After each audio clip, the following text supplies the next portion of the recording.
So, welcome back to Far Right Watch, the show that opens your eyeballs and forces you to look at the horror like that final scene out of Event Horizon. Let me show you. Now, there's lots to cover this week. Lots of things and stuff and other things and stuff like Sarah Pochin, the Reform MP who took a break from making the cost of living crisis her priority. I'm so proud to be here in this place. I would like to thank and pay tribute to my predecessor, Mike Amesbury. He chose to focus on the cost of living crisis. I will also be focusing on the cost of living because it's something that was raised endlessly with me on the doorsteps during the campaign period. To again bang on about immigrants and brown faces. I mean, we know that there's 50,000+ migrants that have come in since this Labour government has been in power. Will he, in the interests of public safety, ban the burqa? Oh, God. What's this babbling old bad belching about now? Excuse me? Are you sure you want... No, I mean, it's like her name means bag. Right. Pochin. It's derived from like poosh or so it means like a type of French purse. Right. Or so, like it literally means bag. Drives me mad when I see adverts full of black people, full of Asian people, full of, people that basically are anything. What's wrong other with that, than Sarah? white. What's wrong with that? We're talking about adverts, and how many times do you look at a TV advert and you think there's not a single white person on it? It's something that's happened because, I believe, of the woke liberati that goes on in the arty-farty world. And actually, you know what? People, I'm hearing this more and more, people notice and people will switch off. Okay. Yeah, good stuff. It's funny how things change, though, isn't it? You know, I mean, I'm old enough to remember when the hysteria over immigration was just valid concerns and unsustainable. It was all just about how the schools were full and all of the GP appointments were taken. I want to go back to a time where, you could get a school place, where you could ring the doctor up at 8 o'clock in the morning, get an appointment that day. Weird that it's broadened out now to whether people will switch off the telly. People notice and people will switch off. I mean, I know that as well as all of the great work she's done at reducing those mortgage payments and getting those energy bills down, she does also like to potch in and potch out of a little bit of racism. The cost of living crisis. Ban the burqa. Black people, black people. But is whether people get fed up and turn the telly off, is that really Sarah's concern? And people will switch off. Maybe it should be. Bellend. Also this week was the single funniest moment in the history of live TV, according to MAGA disciple and Aryan Clark Kent, Benny Johnson. I mean, I say Aryan Clark Kent, but he's more the sort of person that would see you falling from the building. And he's there in his glasses. He runs off to a phone box, but instead of changing into a superhero and saving you, it's more like he can see that you're busy. He just gets undressed and he's on his way to go and try and fuck your wife. Anyway, the funniest moment in the history of television. Wow. This should be good then. This should be, has anybody told Del Boy? He's going to be cross. I better just pause my Jim Davidson stand-up DVD for a second. See what we're dealing with here. Jesse Waters asks Kid Rock what he's going to be for Halloween. Kid Rock then puts on a mask, then says something that sends the whole Fox News studio screaming. Waters is in tears. Comedy. Our country is healing. Well, this is going to be good. So what are you going to be for Halloween? So my whole family is doing Scooby-Doo. My son's going to be Scooby-Doo. I'm Shaggy. So I'm going to kind of dress like you, brother. Guess what I'm going to be? What? Guess what I'm going to be? Fauci? A retard. A retard. Okay. Guess what I'm going to be? Fauci? A retard. A retard. Okay. Well, now I'm confused. Like, is that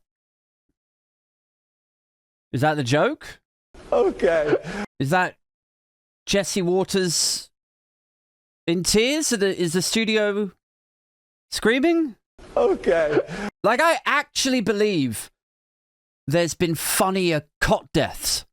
It's the single funniest moment in the history of live television. I mean, in all seriousness, what must your perspective on life be if you think ferociously mediocre, not even comedy, it's not even comedy that we're talking about here.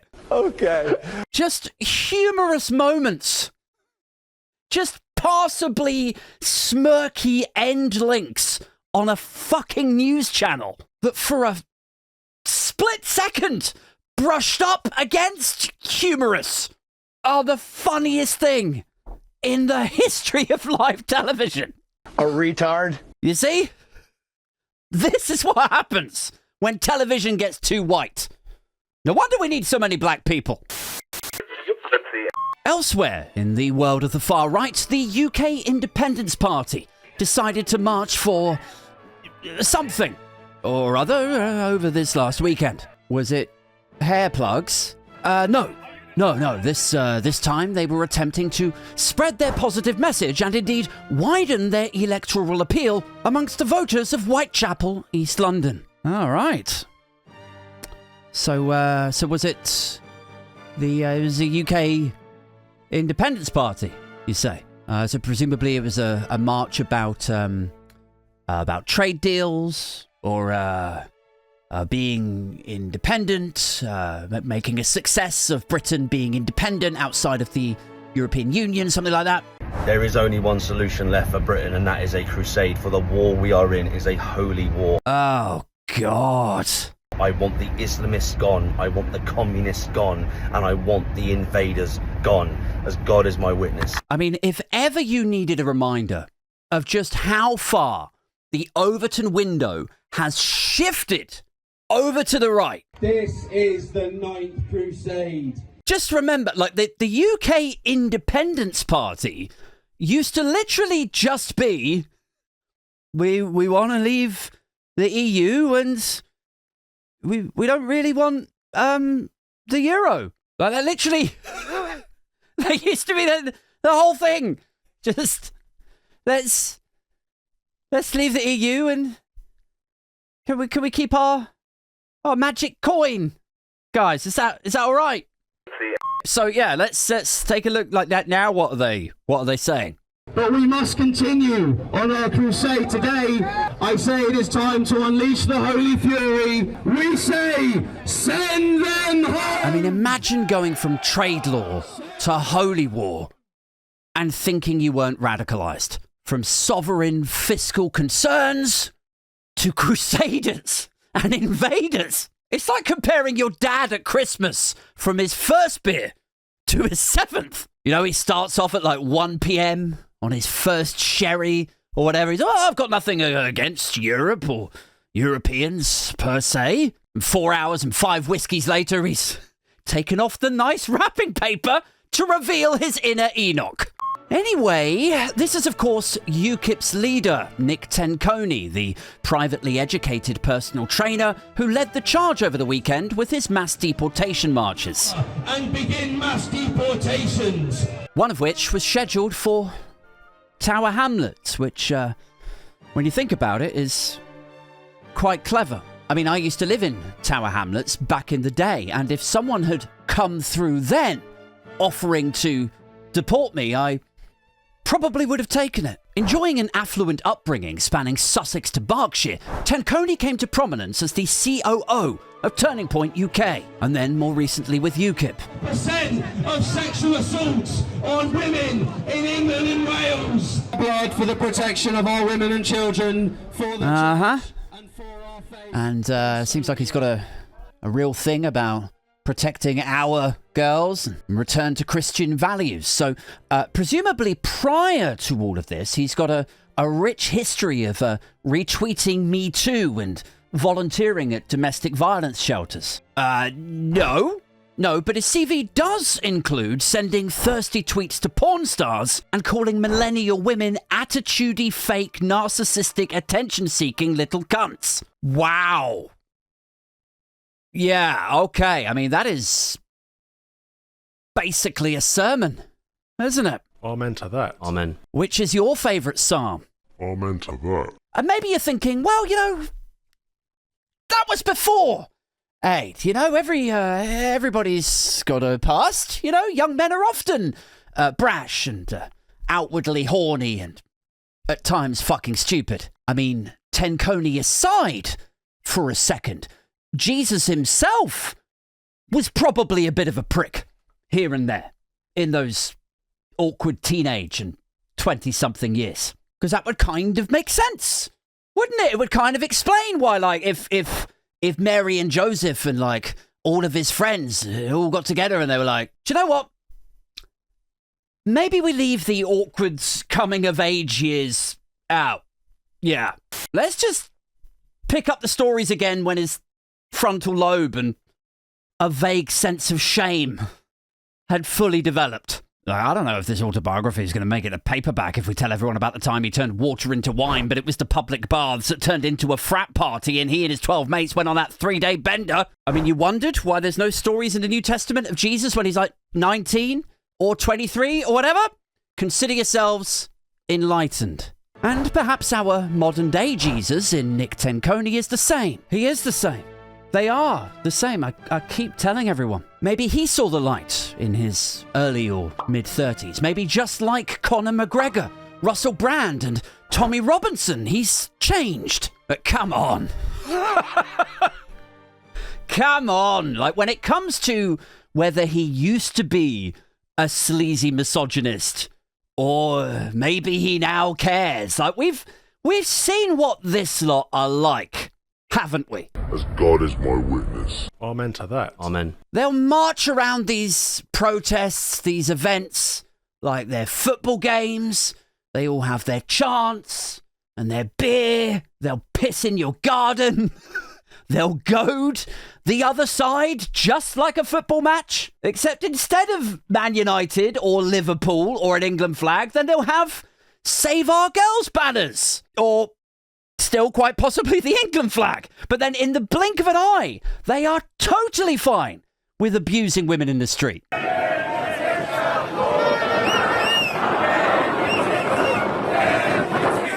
Because even in the run-up to this event, Nick Menonley took it upon himself to chastise left-leaning social commentator Narinder Kaur for wearing makeup, parading herself. He called her vile and disgusting. So that's that's cool. Protecting women credentials held as high as their cross. The disrespectful treatment continued as the baton of Bellandry was momentarily passed from Tenponis to a right-wing activist, young Bob. Oh yeah, who was this young Bob fella again? Well, he's the self-styled shit British version of the late Charlie Kirk. Right. He's a child, but one who's made a name for himself chiefly by being the first anti-abortion activist to inspire doctors to increase the term limit to 17 years. Well, okay. Well, let's see what he had to say.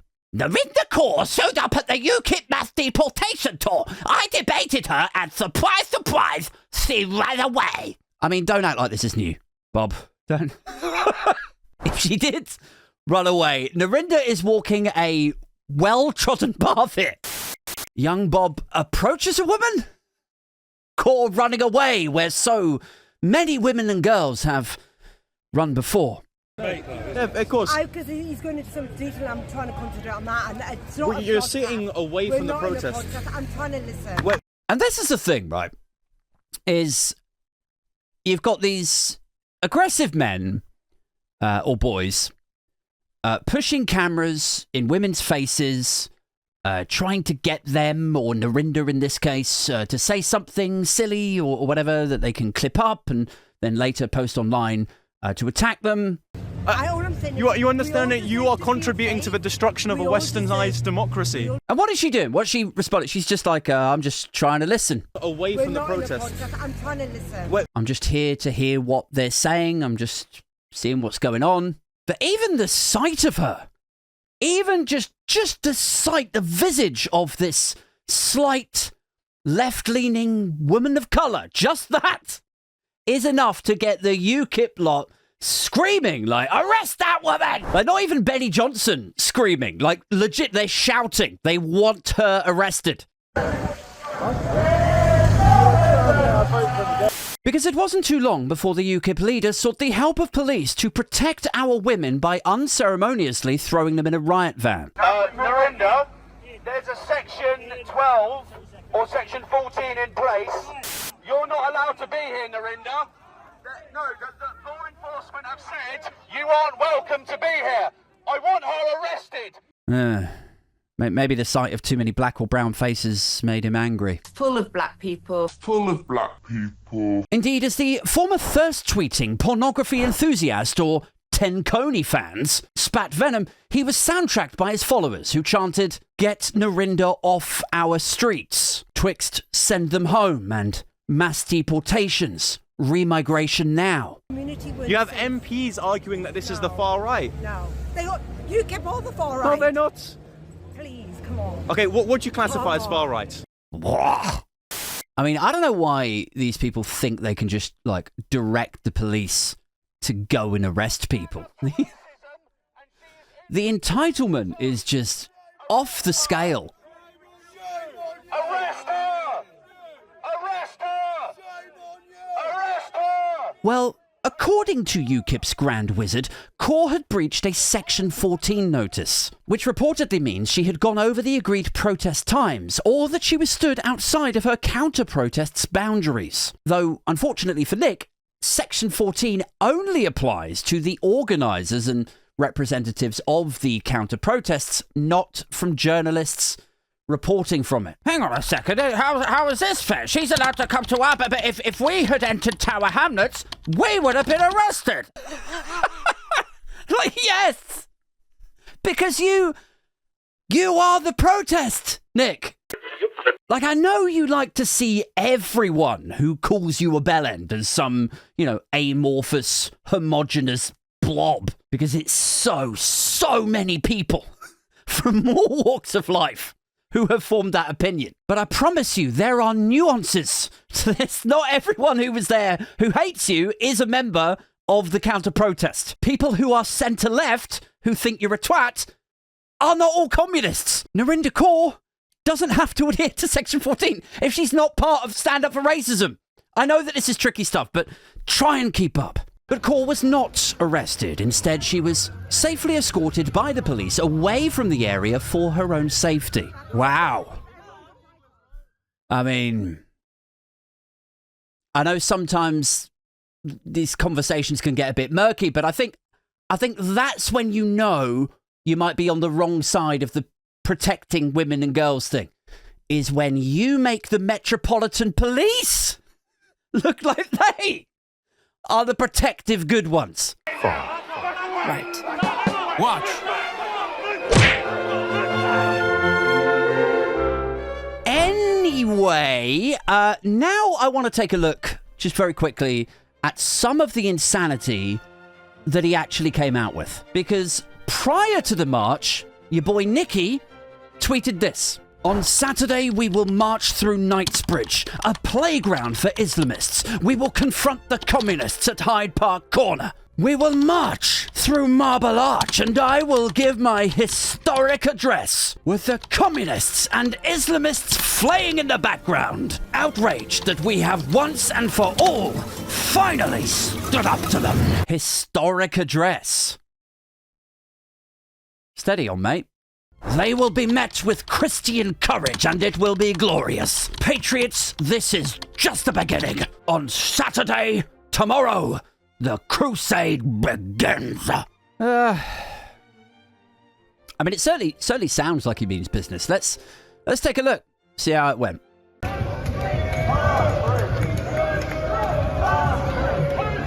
Is that all the people that were there?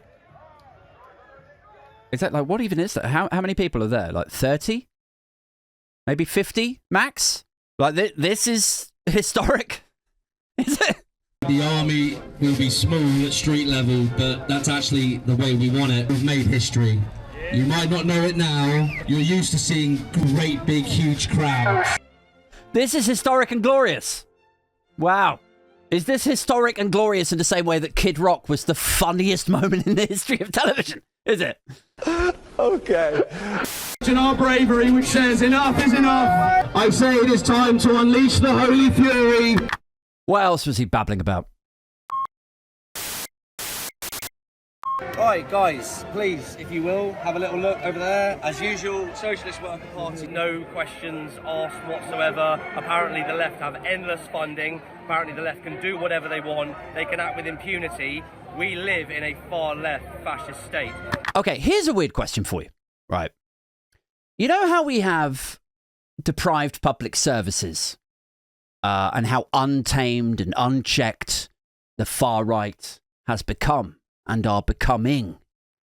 And you know how we have the right-wing rhetoric still coming from a supposedly centre-left government?